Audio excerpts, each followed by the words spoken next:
वास्तु शास्त्र कहता है जिन कन्याओं का विवाह नहीं होता उनके विवाह के लिए पीपल से उनका पहले विवाह कर दिया जाता है। विवाह के योग नहीं बनते जिस कन्या के, उस कन्याओं के विवाह के योग के लिए आचार्यों ने कहा है चतुर्भुज विष्णु की मूर्ति के साथ उसका विवाह कर दिया जाता है।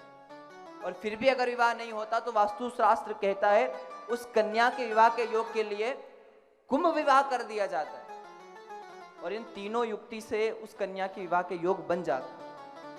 पर संतों ने कहा अगर किसी बालक का विवाह नहीं हो रहा है तो वास्तु शास्त्र कहता है जिस बालक के विवाह के योग्य नहीं बन रहे हैं उस बालक का विवाह आंक के साथ कर देना चाहिए।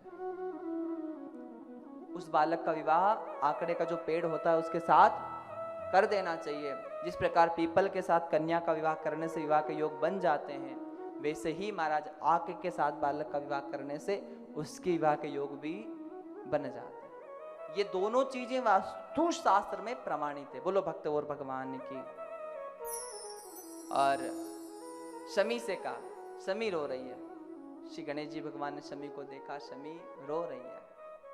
गणेश जी ने कहा शमी अपराध तो किया है, संत का अपमान तो किया है, पर तूने संत का अपमान किया पर साथ में शिव भक्ति भी की है।